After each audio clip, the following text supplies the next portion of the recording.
Այսօր ԱՄՆ եւ Իսրայելը համատեղ հարվածել են Իրանին, գործողությունը կոչվում է էպիկական զայրույթ։ Ըստ Իսրայելի Իրանը պատասխան հարված է հասցրել, Իրանում դարձյալ խափանված է ինտերնետը։ Պայթյուններ են սկսվել նաեւ Իսլամական Հանրապետության մայրաքաղաքում ու այլ վայրերում։ Իրանը կոչ է արել ՄԱԿ-ի անվտանգության խորհրդի նիստ գումարել ԱՄՆ-ի եւ Իսրայելի ռազմական գործողություններին ի պատասխան։ Իսլամական Հանրապետության արտգործնախարարությունը նաեւ հորդորել է ՄԱԿ-ին եւ անվտանգության խորհրդին անհապաղ միջոցներ ձեռնարկել միջազգային խաղաղության եւ անվտանգության խախտմանը հակազդելու համար։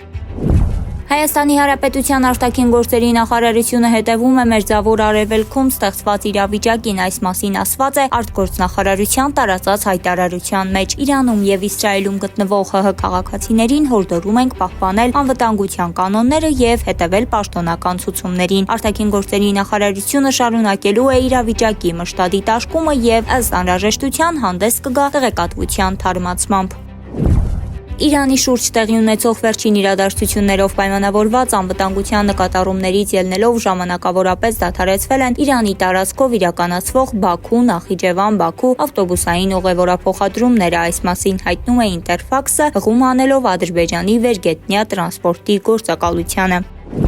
Քանի դեռ Իրանում պատերազմ է, ՀՀ վարչապետ Նիկոլ Փաշինյանը հայտնում է, որ մեկնարկում է ներկուսակցական քարոզարշավը։ Նա տեսանյութ է հրապարակել ավտոբուսից, որով ինքն ու ՔՊ կուսակցության անդամները, նախարարները մեկնում են Արմավիրի, Արարատի մարզեր։ Քաղաքացիների հետ կշփվենք, կզրուցենք, տպավորությունը կկիսենք նրանց հետ եւ այդպես շարունակ, նշել է նա։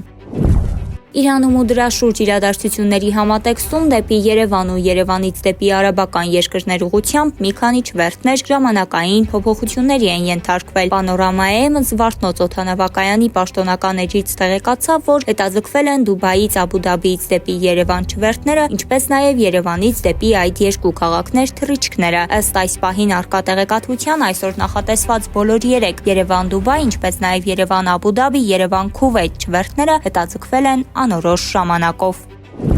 ԴՕԿ կուսակցության այսօրվա համագումարում որոշվել է, որ առաջիկա խորհրդարանական ընտրություններում ԴՕԿ դաշինքի վարչապետի թեկնածուն ԴՕԿ մականունով հայտնի այժմ ամերիկյան բանտում գտնվող Վարդան Ղուկասյանն է։ Վերջինս Հենդերսոնի բանտից կուսակիցներին ուղղված ձայնային ուղերձում պնդել է, որ ԴՕԿ-ը գնում է ընտրություններին իր գլխավորությամբ։ Լոկոմոտիվը ես եմ հայտարարեց Ղուկասյանը, հույս հայտնելով, որ առաջիկայում դուրս կգա բանտից։ Այս բանտում մարդիկ խելագարվում են։ Կուսակիցներին փոխանցել է Վարդան Ղուկասյանը, պնդելով, թե շունն անգամ չէր դիմանա այդ պայմաններին։ Ի դեպ Ղուկասյանը ցանկություն է հայտնել ԱՄՆ-ից տեղափոխվել Ռուսաստանի Դաշնություն։ Այս եւ այլ մանրամասներին ծանոթանալու համար հետևեք Պանորամայեմին։